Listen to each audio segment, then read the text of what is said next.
사람을 속박하는 것이 여러 가지가 있습니다. 두려움이 있겠지요. 두려운 것에는 사람이 가지 않습니다. 부끄러움이 있겠지요. 부끄러운 일 당하고 싶어 하지 않기 때문에 그 근처에 가지 않습니다.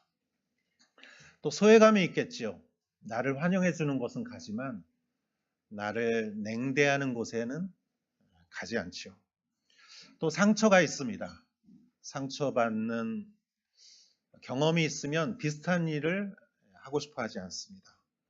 실패의 경험이 있고 또 타인의 시선을 의식하는 너무 나를 이렇게 존중하는 것보다 차갑게 바라보는 시선이 있다면 우리는 이렇게 위축되기 나름이죠. 때로는 시간이 나를 속박할 때가 있어요. 시간을 보면서 그 시간에 맞추다 보면 무슨 일을 그 내용을 충실히 못할 때가 있죠. 근데 속박을 받으면 사람이 느끼지를 못하는 것 같습니다.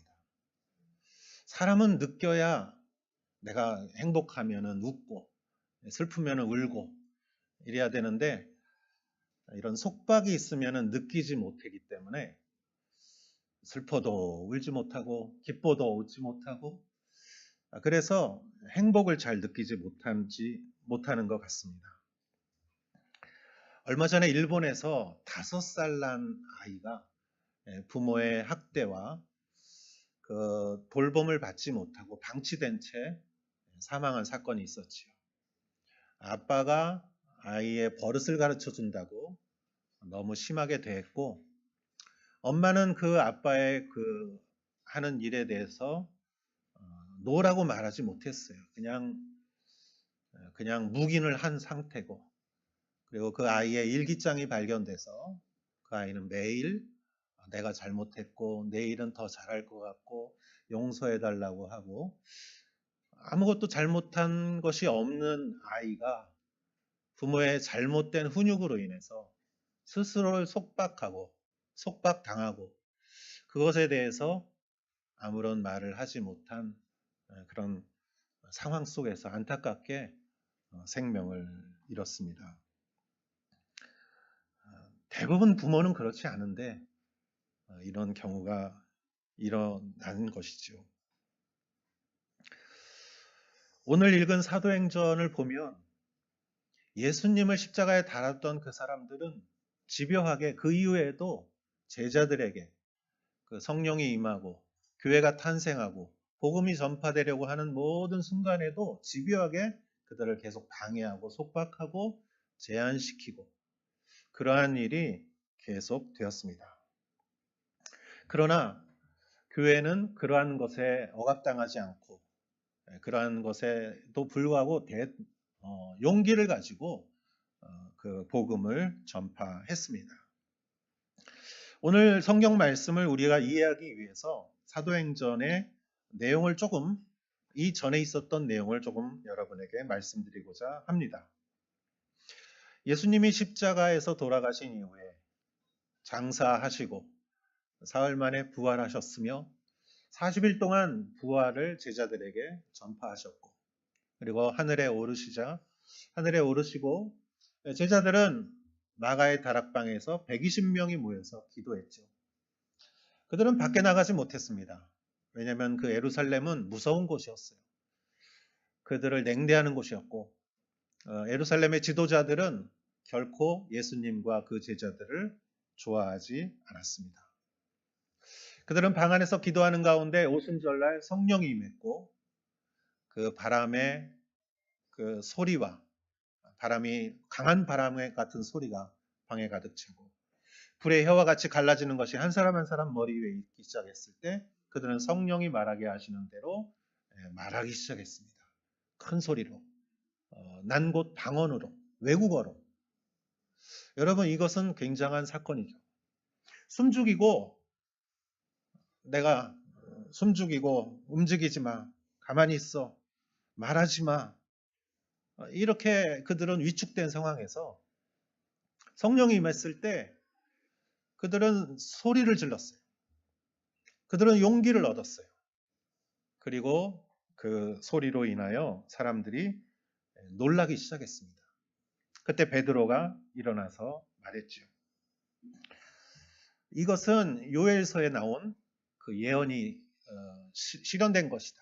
마지막 날에 내가 영을 부어주리니 젊은이들은 환상을 보고 노인들은 꿈을 꾸고 이러한 요엘의 예언이 이루어진 것이고 또 당신들이 십자가에 단 예수를 하나님이 부활하게 하셨고 예수의 이름을 믿는 믿음으로 이러한 일이 일어난 것이라고 말했습니다.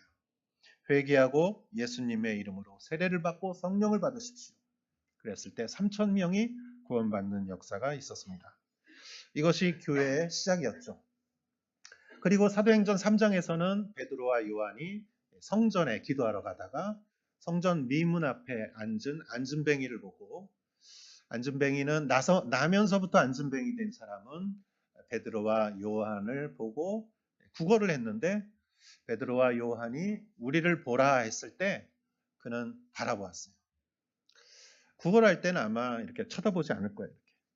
근데 그는 바라보고 그리고 아까 우리가 찬양했듯이 금과 은은 나 없지만 내게 있는 것 너에게 주리니 나사렛 예수의 이름으로 일어나 걸으라. 그리고 걸으라 하고 말한 것뿐만이 아니라 말하고 나서 그의 오른손을 잡아서 잡아 당겼어요. 아마 잡아 당긴 게 더 어렵지 않나 생각돼요. 그리고 그는 걸었고 뛰었고 찬양하고 하나님을 예배하기 시작했죠. 그래서 성전에서 많은 사람들이 막 몰려왔어요. 베드로는 우리의 능력으로 이 일이 절대 일어난 것이 아닙니다. 이것은 여러분이 나사렛 예수를 십자가에 못 박았지만 하나님이 그를 부활하게 하시고 우리는 오직 그 예수님의 이름을 믿는 믿음으로 선포했을 때 이 사람이 지금 이렇게 나은 것이다. 예수님의 이름에 능력이 있음을 담대하게 선포를 했죠. 그리고 나서 이 일이 또 이제 예루살렘 성전에 제사장과 그 성전 경비하는 사람과 이 지도자들에게 이제 문제가 됐어요. 예수님 이름을 말하는 것을 그들은 좋아하지 않았어요. 그들은 십자가에 예수님을 못 박았기 때문이죠. 그래서 베드로와 요한을 옥에 가두고 다음 날 이제 예루살렘에 아주 높은 사람들이 모여서 회의를 하는 그러한 회의가 열렸습니다. 그래서 너희가 누구의 이름으로 무슨 권세로 이 일을 하느냐라고 말했을 때 베드로가 다시 한번 담대하게 일어나서 말을 했습니다. 그리고 이 일은 똑같이 여러분이 예수님을 십자가에 달아 죽게 했지만 하나님이 그를 부활하게 하셨고 그 이름을 믿는 믿음으로 이 사람이 이렇게 낫게 된 것이다 라고 말했을 때 그리고 여러분은 회개하십시오. 그리고 죄 사함을 받으십시오. 그때 다시 한번 5,000명이 예수님을 믿는 사건이 있었습니다.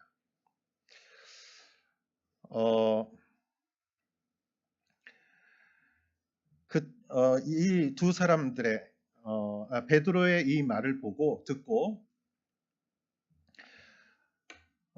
나사렛 예수의 이름으로 된 것이다. 그리고 건축자의 버린 돌이 모퉁이의 중요한 돌이 되었다. 그리고 예수님 이외에 구원을 받을 이름이 아무것도 없다. 라고 말을 했습니다. 그리고 나서 오늘 이야기가 이제 시작되는 것이죠. 13절 말씀 같이 한번 읽어보도록 하겠습니다. 그들은 베드로와 요한이 아무런 교육도 받지 않은 평범한 사람인 줄 알았는데 그렇듯 용기 있게 말하는 것을 보고 놀라지 않을 수 없었습니다. 그러고는 비로소 그들이 과거에 예수와 내내 함께 있던 사람인 줄 알게 되었습니다. 아멘. 베드로와 요한이 아무런 교육도 받지 않은 갈릴리 어부 출신인 것을 알았는데 평범한 사람인 줄 알았는데 베드로가 하는 이야기를 들으니 놀라운 그러한 영향력과 그런 지식과 그 힘이 있었던 것이죠. 거기에 대해서 그들은 놀랐던 것이죠. 어떻게든 그 사람들은 그 제자들과 예수님의 그 복음을 억압하고 속박하고 제약하려고 그렇게 했습니다. 여기에서 그들이 속박당하고 여기서 그들이 더 이상 담대하게 얘기하지 못했다면 교회는 아마 이렇게 거기에서 끝났을 거예요. 예루살렘 교회에서 그냥 교회는 끝나버렸을 것이에요. 그러나 제자들은 그 속박에 대해서 담대하게 외치고 그 속박을 풀고 벗어났습니다. 그래서 교회는 2000년 동안 전 세계에 퍼졌고 오늘날 오사카 온누리 교회가 여기에 세워진 것도 이 당시에 이 제자들이 성령의 능력에 힘입어 대담하게 그 모든 속박을 그 쇠사슬을 풀고 전진했기 때문이죠. 그래서 오늘은 여러분과 함께 같이 나누고 싶은 것은 우리가 어떻게 우리를 묶고 있는 이러한 속박으로부터 우리가 담대해질 수 있는가, 자유로워질 수 있는가, 이것에 대해서 같이 보도록 하겠습니다. 저는 세 가지를 같이 말씀드리고 싶습니다. 먼저 우리가 정말 담대할 수 있는 첫 번째 근거는 예수님의 말씀과 함께 있는 것이에요. 그래서 13절 말씀을 다시 한번 읽어보도록 하겠습니다. 그들은 베드로와 요한이 아무런 교육도 받지 않은 평범한 사람인 줄 알았는데 그렇듯 용기 있게 말하는 것을 보고 놀라지 않을 수 없었습니다. 그리고는 비로소 그들이 과거에 예수와 내내 함께 있던 사람인 줄 알게 됐습니다. 아멘. 첫 번째, 그들이 비로소 과거에 예수와 내내 함께 있던 사람인 줄 알았다. 제자들은 3년 동안 예수님하고 같이 지냈어요. 그리고 예수님은 떠났지만 그 예수님의 말씀이 그들 안에 있는 것이에요. 예수님의 말씀이 그들 안에. 오늘날은 그 말씀이 성경이 되어 있죠. 그리고 그 말씀을 그들은 성령의 눈으로 바라볼 수 있었던 것이죠. 성령이 충만한 제자들이 그 말씀을 보니까 말씀이 해석이 되는 거예요. 여러분, 지금도 이 당시와처럼 예수님은 하늘에 하나님 우편에 앉아 계시고 여기는 안 계세요. 그러나 하나님께서 우리에게 성령을 내려주셨어요. 그래서 우리가 성령으로 말씀을 볼 때 이 말씀이 새롭게 느껴지는 것이죠. 여러분, 그 사복음서의 베드로를 보면은 베드로가 잠깐 한 말이나 이런 행동이 나와요. 근데 사도행전에 보면은 베드로가 한 이 자세한 메시지가 나와요. 그러면은 베드로가 거기서 굉장히 그는 어부 출신이었지만 구약 성경을 굉장히 잘 해석을 해서 이렇게 말씀을 합니다. 성경을 이렇게 자세히 해석할 수 있는 것은 그가 성령의 눈으로 성경을 볼 수 있었기 때문이죠. 여러분, 그들은 예수와 함께 있었다. 그리고 지금도 그 예수님은 말씀이 되어서 그들과 함께 하십니다. 우리도 오늘날 말씀으로 존재하시는 예수 그리스도와 함께 있을 때 우리를 속박하는 모든 것에 죄사슬을 풀고 담대하게 될 수 있을 줄 믿습니다. 요한복음 8장 31절 32절에 보면은 예수님께서 이렇게 말씀하셨습니다. 읽어보겠습니다. 예수께서 자기를 믿게 된 유대 사람들에게 말씀하셨습니다. 만일 너희가 내 말대로 산다면 너희는 참으로 내 제자들이다. 그리고 너희는 진리를 알게 될 것이다. 진리가 너희를 자유롭게 할 것이다. 아멘. 만일 너희가 내 말대로 산다면, 이 말은 너희 안에 내 말이 거한다면 이라는 뜻이에요. 우리가 우리 가운데 예수님의 말씀 안에 거한다면 진리를 알게 될 것이고 그 진리가 우리를 자유롭게 할 것이다. 말씀으로 우리가 자유롭게 된다는 것이죠. 저는 가만히 생각해 보면 일본어 처음 배울 때 문법을 배웠는데 연용형, 연체형 뭐 그래가지고 지금 하나도 생각은 안 나는데 뭘 붙일 때는 응하고 대를 쓰고 뭘 붙일 때는 작은 쯔를 두고 대를 쓰고 뭐 이런 거 다 배웠어요, 문법으로. 근데 그거 배울 때는 참 귀찮았어요. 힘들고 문법 배울 때는. 근데 문법을 배우고 나서 말을 배우니까 그 문법이 나를 자유롭게 하더라고요. 그렇죠, 여러분. 여러분, 그 자동차 학원 가서 운전 배울 때 이게 밟고 뭐 요즘도 이렇게 하나요? 이렇게 기어 넣고 잘못하면은 그 가르치는 분이 발로 뻥 차고, 그렇게 해서 겨우겨우 언덕에서 막 미끄러지고, 그렇죠? 그런데 그렇게 배우고 나니까 운전할 때 자유롭지 않습니까? 저는 옛날에 테니스를 배웠어요. 근데 이것밖에 안 가르쳐줘요. 이거 이렇게 삼각형. 이렇게인가요? 이렇게. 이거 공은 안 주고.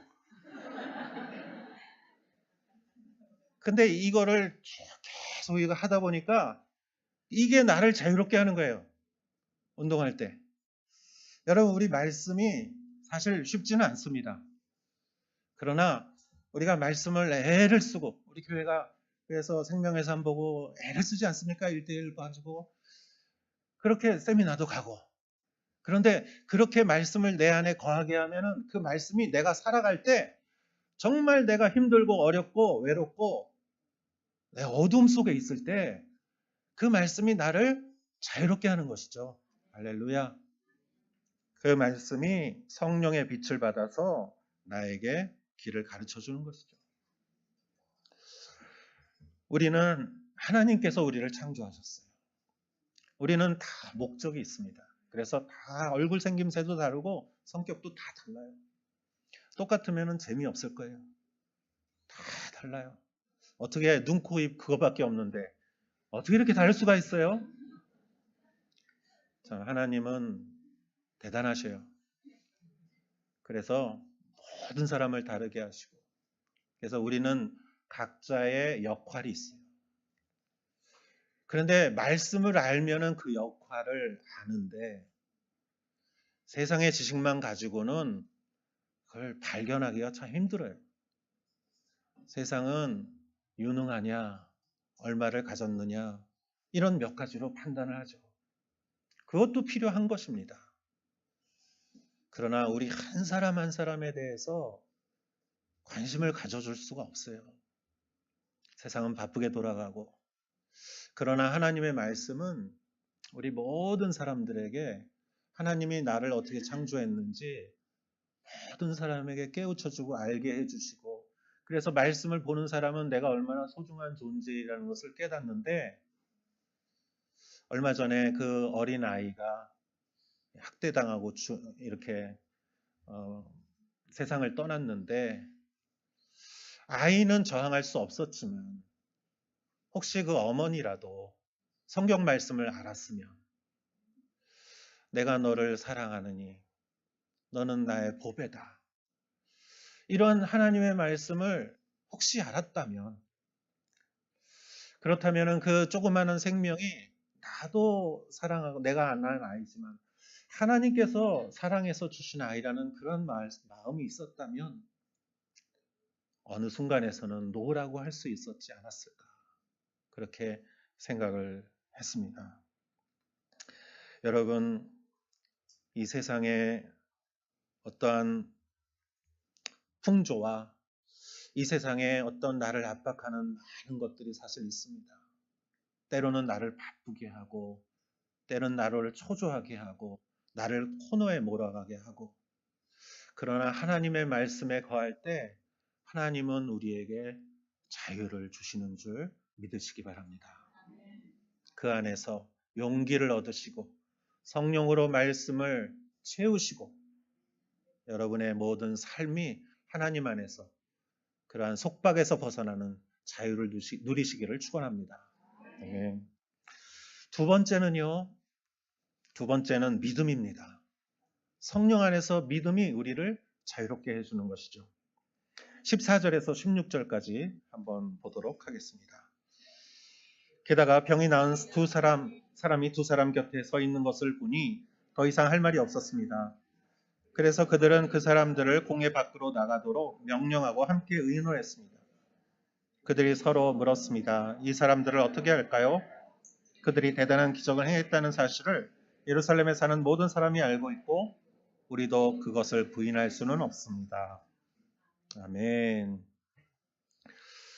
여러분, 이 유대의 지도자들이 예수의 이름을 막고 그 예수의 부활에 대해서 그 말이 퍼져나가지 않게 그들을 명령하고 위협하고 감옥에 가두고 그랬지만 이들도 한계가 있었어요. 왜냐하면은 병이 나은 사람이 눈앞에 있기 때문이에요.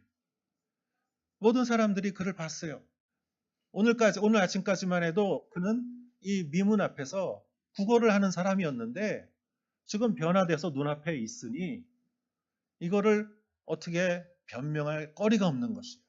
믿음의 실체가 드러난 것이에요. 그러니까 할 말이 없는 것이에요.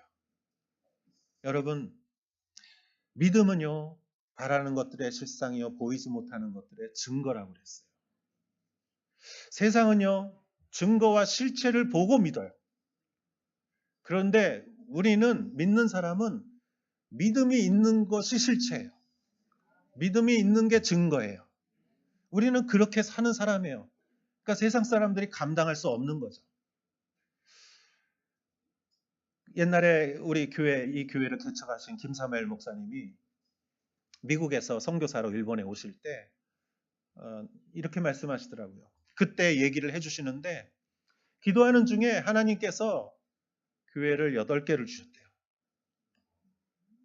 그래서 일본에 가본 적도 없고 일본어를 할 줄도 모르고 선교사를 해본 적도 없으시지만 김사무엘 목사님은 믿음이 있으셨어요. 그분은. 왜냐하면 우리는 못해도 하나님은 하신다는 믿음이 있었던 거죠.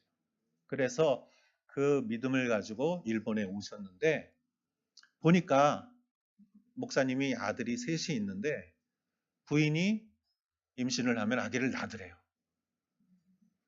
아기가 뱃속에 있으니까 태어나더래요. 그래서 목사님이 그걸 보고 내가 교회를 8개를 임신을 했다 이렇게 선포하셨어요. 그리고 나서 목회를 하시고 선교를 하셨는데 정말 교회를 7개 개척하셨어요. 그리고 이제 중국으로 가셨다가 한국의 서울 온누리 교회로 가셨다가 그러다가 오사카 온누리 교회를 개척하게 된 거예요. 오사카 온누리 교회를 시작한다라고 했을 때 누가 갈고 김사무엘 목사님은 절대 나는 아니다. 그러셨어요. 일본은 나는 이제 끝나고 일본은 마치고 왔다. 근데 다들 김사무엘 목사님을 쳐다보더래요. 그래서 주님 끓여 드시든지 볶아 드시든지 마음대로 하십시오 하고 오사카 온누리 교회에 여기 오사카 오셔서 오사카 온누리 교회를 개척하신 거예요. 그리고 나중에 생각해 보니까 8개를 뵀는데 7개를 개척했고 1개가 이 오사카 온누리 교회였다. 하나님께서는 그 믿음을 보시고 마지막까지 하나님은 그 8개의 교회를 개척하도록 하셨던 것이죠. 할렐루야. 여러분 8개의 교회를 보고 믿습니까? 아니에요. 그 교회를 주신 비전을 보고 믿은 거예요. 그때 믿은 거예요. 믿음은 그런 것이에요. 바라는 것들의 실상이에요. 보지 못하는 것의 증거예요. 그래서 우리는 실상과 증거를 보고 믿는 게 아니라 믿음을 보고 그거를 실상으로 여기는 것이에요. 할렐루야. 여러분, 우리가 두려워하는 게 왜 그럽니까? 우리를 스스로 자꾸 속박하는 게 왜 그럽니까? 사람은 자꾸 생각을 하고 예상을 하고 연상을 해요.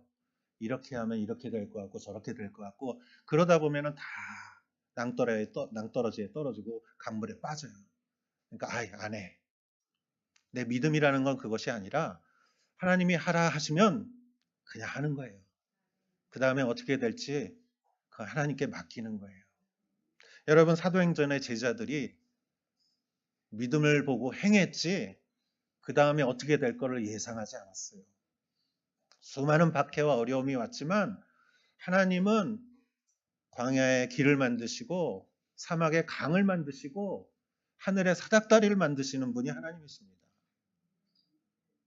여러분 우리는 그런 하나님을 믿는 것이지 내가 믿을 수 있는 것 믿고 싶은 것만 믿는 것이 아니에요. 우리의 믿음이 연약하고 능력이 일어나지 않는 것은 내가 골라서 믿어서 그래요. 요거는 꼭 그럴듯해. 그러면 믿고 아닌 것 같으면은 안 믿어요. 하나님은 믿는 사람에게 역사하시는 거예요. 애들처럼 어린아이처럼 믿는 거예요. 그리고 여러분 믿을 때 내 생각을 믿는 게 아니에요. 내 바람을 믿는 것이 아니고 말씀을 믿는 것입니다. 말씀으로부터 하나님의 뜻을 온전히 믿을 때 기적이 일어나고 그때 우리를 가로막는 그 어떤 속박과 장애물이 있다 할지라도 그거는 염려하지 마십시오. 왜죠? 하나님께서 다 길을 열어주시기 때문이에요. 요단강을 건넌 사람들도 요단강에 발을 디뎠을 때 물이 멈췄어요. 물이 멈추고 나서 발을 디디지 않았어요. 믿음으로 하는 행동 이후에 하나님께서 그 믿음의 실체를 보여주시는 거예요. 베드로가 일어나 금과 은 나왔지만 예수님의 이름으로 일어나 걸으라 하고 그를 세웠을 때 그 실체가 그들의 말문을 막게 한 것이죠. 지도자들의 말문을 막게 한 것이죠. 믿음의 실체를 보니 그 사람들이 할 말이 없어진 것이죠. 그들을 속박하고 방해할 어떤 건드기도 찾을 수가 없었습니다. 사랑하는 여러분, 하나님의 말씀에 깊이 거하시고 그 안에서 여러분에게 주시는 마음에 대해서 여러분 입술로 선포하십시오. 저는 이렇게 생각합니다. 혹시 우리 안에 또 우리 주변 안에 어려움을 갖고 있는 분들, 이런 분들이 변화되고 예수님을 미워하고 박해하던 분이 예수님을 오히려 전도하는 사람이 되고 인생의 목적을 잃고 방황하던 사람들이 예수님을 만나 헌신하고 죽음만을 생각하며 살아가던 사람이 예수님의 영생을 말하는 사람으로 변화되는 놀라운 역사가 임할 줄 믿습니다. 세 번째는요, 우리가 예수님의 길을 따라서 우리를 속박하는 것으로부터 자유로울 수 있는 것은 우선순위입니다. 18절에서 21절 보도록 하겠습니다. 그러고 나서 그들은 베드로와 요한을 다시 불러들여 절대로 예수의 이름으로 말하거나 가르치지 말라고 명령했습니다. 그러나 베드로와 요한이 대답했습니다. 하나님의 말씀보다 당신들의 말에 순종하는 것이 하나님 보시기에 옳은지 스스로 판단해 보십시오. 우리는 보고 들은 것을 말하지 않을 수 없습니다. 그들은 사도들을 다시금 협박하고 나서야 겨우 풀어주었습니다. 그들이 사도들을 체벌할 수 없었던 것은 모든 사람들이 그 일어난 일로 인해 하나님을 찬양하고 있었기 때문입니다. 아멘. 베드로와 요한은 하나님의 말씀보다 당신의 말에 순종하는 것이 하나님 보시기에 옳은지 스스로 판단하십시오. 이 말은 다시 말해서 여러분이 지도자로서 나에게 이러한 그걸 금한다고 예수님의 이름으로 말하지 말라는 것을 금지한다는 것은 아마 지도자로서 하는 말은 인정했을 거예요. 그러나 그것보다 하나님이 전하라고 하시기에 하나님의 뜻에 우리는 우선한다. 그 뜻을 먼저 우선하겠다라는 것이죠. 그들은 하나님이 가장 소중한 사람이고 그들의 지도자들도 소중하죠. 그러나 하나님이 그 위에 계시다는 것을 그들은 깨달았어요. 여러분, 우리 삶에 질서가 있다는 것은 우선순위를 잘 정한다는 것이에요. 예를 들어서 여러분, 이 시간에 여러분이 여기 앉아 계신 것은 다른 일도 많이 계실 거예요. 그러나 주일 이 시간에는 이 예배 드리는 것을 가장 우선으로 하셨기 때문에 여러분들이 매주 여기 오시는 것이죠. 여러분, 우리 그 삶에 질서가 있는 것이죠. 이 세상에도 질서가 있어요. 하나님이 가장 중심이고 하나님이 가장 중요한 분이고 하나님의 형상을 닮은 인간이 그 다음에 중요한 것이고 그 다음에 생명과 식물과 이런 것들이 중요하고 그 다음에는 이렇게 무생물이나 광물이나 이런 게 중요하겠죠. 그러나 사람이 반대로 생각하면 광물을 제일 좋아하고 사람을 멸시하고 하나님을 멸시한다면 그 사람을 통해서 어떠한 선한 것이 나올 수 있겠습니까? 아까 간증하신 우리 홍장석 순장님도 굉장히 바쁘신 분인 걸 제가 알아요. 그런데 요즘 우선순위를 다시 정하시고 하나님을 예배하는 것을 가장 소중하게 하신다고 말씀하시지 않았습니까? 그럴 때 우리들을 이렇게 위로하는 간증이 나올 수 있는 것이고 삶의 그러한 향기가 나올 수 있는 것이죠. 아멘. 마지막으로 22절 말씀을 읽어보도록 하겠습니다. 이 기적으로 병이 나은 그 사람은 40살이 넘은 사람이었습니다. 예, 이 미문 앞에 앉은 안진뱅이의 이야기는 여기서 끝이 납니다. 마지막에 그의 나이를 말해요. 성경은 그가 40살이었다. 왜 이 말을 할까? 왜 그리고 이거를 맨 뒤에다 놨을까? 여러분, 이 사람인 40살이라는 것은 당시의 평균 연령으로 봤을 때 굉장히 고령이에요. 고령이라는 거는 몇 가지 뜻이 있어요. 이 사람에게서는 새로운 일이 아마 일어나지 않을 것이다라는 생각이 있어요. 나이가 먹었는데 무슨 변화가 있겠느냐? 이렇게 생각할 수도 있고, 또 이 사람은 이렇게 40년 동안 고생했는데 이 병이 나았다는 그런 것을 의미하는 것일 수도 있어요. 그러나 마지막에 이 기적으로 병이 나은이라고 성경이 말하고 있죠. 이것은 다른 말로 말하면 이 사람이 이제까지 살아왔던 그 삶의 패턴에서 그는 새로운 자유를 얻은 것이에요. 이제는 누가 미문 앞에 그를 데려다 주지 않아도 돼요. 그는 예배오러 오는 사람들, 기분 좋은 사람들한테 구걸하는 것이 아니라 그 자신이 하나님 앞에 나아가서 예배하는 예배자가 된 것이고, 이 사람의 인생에 놀라운 변화가 일어났는데 이 변화는 누구로부터? 변화된 사람이 변화된 사람을 낳는다는 것이죠. 베드로와 요한이 성령으로 인하여 그들을 속박하던 그런 모든 두려움으로부터 성령으로 인하여 벗어났을 때 그 사람의 역량으로 인하여 다른 사람이 속박으로부터 자유를 얻는다는 것이에요.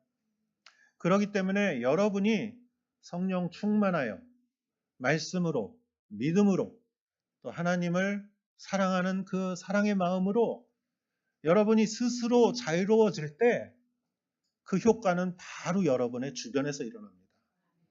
여러분의 자녀가, 여러분의 남편과 부인과 여러분의 옆에 있는 사람들에게 놀라운 자유가 시작되는 것이죠. 할렐루야. 그 아버지가 예수님 믿었다면 얼마나 좋았었겠습니까? 그 학대받은 자녀가 이렇게 세상을 떠난 것에 대해서 생각하면서, 여러분, 세상은 참 많은 속박이 있어요. 그래서 다 스트레스로 인해서 별일 아닌 거 가지고 화내고 초조해하고 두려워하고 외로워하고 부끄러워하고, 그런데 그렇게 살아갈 이유가 없는 것 같아요. 하나님 안에서 우리는 온전히 자유를 누리며 살아갈 수 있습니다. 그러한 삶을 살아가시는 여러분 되시기를 축원합니다. 기도하겠습니다.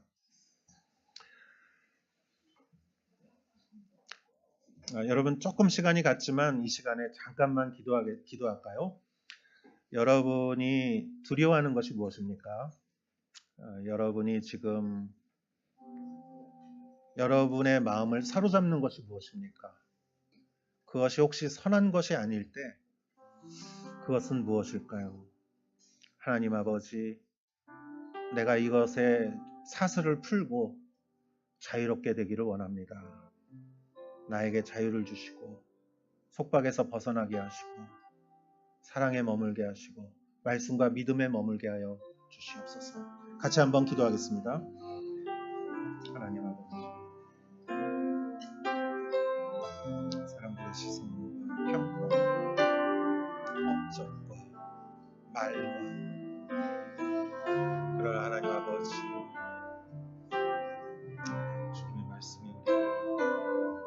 새롭게 하시고 있습니다. 우리를 자유롭게 하옵소서. 우리를 자유롭게 하옵소서. 누군가 날 배신할 것 같고, 아버지 하나님 누군가 나를 책망할 것 같고, 누군가 나를 떠날 것 같고, 그렇지 않습니다. 하나님이 내 안에 계시면, 온전히 내 앞에 계시면, 아버지 하나님 내가 자유와 사랑을 누리며 하나님 앞에 아버지 하나님 기쁨을 누리며 살아가는 자가 될 줄 믿습니다.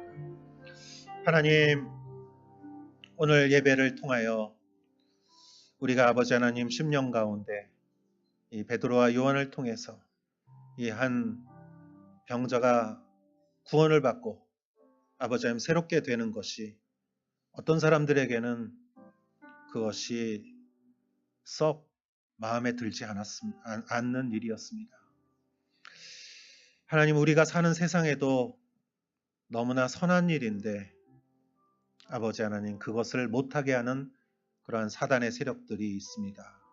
우리를 불행하게 하고 속박하고 아버지 하나님 우리를 속이는 그러한 영들과 잘못된 아버지 하나님 생각과 환경이 아버지 하나님 우리를 속박할 때 성령께서 우리에게 자유를 주시고 새롭게 하시고 느끼게 하시고 사랑하게 하시고 아버지 하나님 진리를 알게 하여 주시옵소서. 예수님의 이름으로 기도하였사옵나이다. 아멘.